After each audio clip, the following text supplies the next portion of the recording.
सभी भक्तों को राधे राधे। आज जो है उत्पन्ना एकादशी है, इसकी कथा आपको सुना रहे हैं। कृपया करके ध्यानपूर्वक सुने। सूत जी कहने लगे, इस व्रत का वृत्तांत और उत्पत्ति प्राचीन काल में भगवान श्री कृष्ण जी ने अपने परम भक्त युधिष्ठिर जी से कही थी। वही मैं तुमसे कहता हूँ, ध्यान।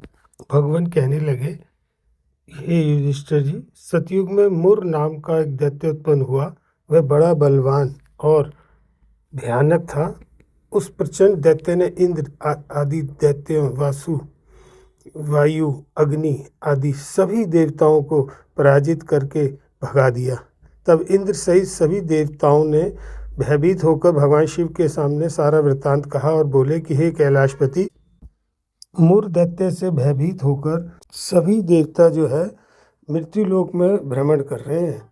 शिव जी ने कहा कि आप जो है तीनों लोकों के स्वामी, भक्तों का दुख दूर करने वाले, भक्तों के दुखों का नाश करने वाले भगवान विष्णु जी की शरण में जाओ, वही तुम्हारे दुखों को दूर कर सकते हैं। शिव जी के ऐसे वचन सुनकर सभी देवता क्षीर सागर में पहुँचे। वहाँ भगवान को शयन करते हुए देखकर हाथ जोड़कर उनकी स्तुति करने लगे और बोले कि प्रभु, आपको बारंबार नमस्कार है। देवताओं की रक्षा करने वाले मधुसूदन, आपको बार बार नमस्कार है। आप हमारी रक्षा करें।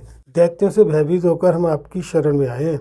हे भगवान, दैत्यों ने हमारे को जीत कर स्वर्ग से भ्रष्ट कर दिया है और हम सब देवता इधर उधर भागे भागे फिर रहे हैं।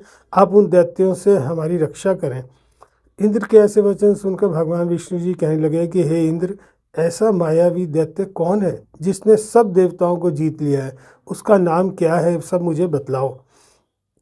भगवान के ऐसे वचन सुनकर इंद्र बोले कि भगवान, प्राचीन काल में एक नाड़ी जंग नामक राक्षस था। उसके महापराक्रमी और लोक विख्यात मुर नाम का एक पुत्र हुआ। उसकी चंद्रावती नाम की नगरी है। उसी ने सब देवताओं को स्वर्ग से निकालकर वहाँ अपना अधिकार जमा लिया है। उसने इंद्र, अग्नि, वरुण, यम, वायु, ईश, चंद्रमा सब स्थान पर अपना अधिकार जमा लिया है। सूर्य बनकर खुद ही प्रकाश करता है, स्वयं ही मेघ बन बैठा है और सबसे अजय है। हे असुर निकंदन, उस दुष्ट को मारकर देवताओं को अजय बनाइए।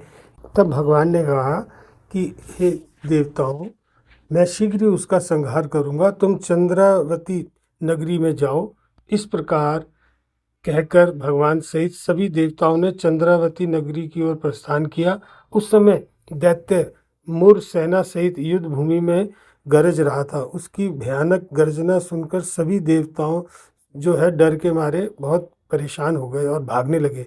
जब खुद भगवान रणभूमि में आए तो दैत्य उन पर भी अस्त्र शस्त्र आयुध लेकर दौड़ा। भगवान ने उन्हें सब के समान अपने बाणों से बींग डाला। बहुत से दैत्य मारे गए, केवल मुर बचा रहा। वह अविचल भाव से भगवान के साथ युद्ध करता रहा। भगवान जो जो भी तीक्ष्ण बाण चलाते, वह उसके लिए पुष्प सिद्ध हो जाता। उसका शरीर छिन्न भिन्न हो गया, किंतु वह लगातार युद्ध करता रहा। दोनों के बीच मल युद्ध भी हुआ। 10,000 वर्ष तक युद्ध चलता रहा, किंतु मुर जो है वो नहीं हारा। हार कर भगवान बद्री का आश्रम चले गए। वहाँ हेमवती नामक सुंदर गुफा थी, जिसमें भगवान जो है विश्राम करने के लिए उसके अंदर प्रवेश कर गए। वह गुफा 12 योजन लंबी थी। उसका एक ही द्वार था। विष्णु भगवान वहाँ योग निद्रा की गोद में सो गए। युद्ध मुर भी पीछे पीछे आ गया और भगवान को सोया हुआ देखकर मारने को उद्यत हुआ। तभी भगवान के शरीर से उज्जवल कांति में रूप वाली देवी प्रकट हुई। देवी ने राक्षस मुर को ललकारा, युद्ध किया और उसको तत्काल मौत के घाट उतार दिया। हरि जब योग निद्रा से उठे तब उन्होंने सारी बात जानकर उस देवी से कहा कि आपका जन्म एकादशी के दिन हुआ है, इसलिए आप उत्पन्ना एकादशी के नाम से पूजित होंगी। आपके भक्त वही होंगे जो मेरे भक्त हैं। बोलो एकादशी महारानी की जय। जय जय श्री राधे श्याम।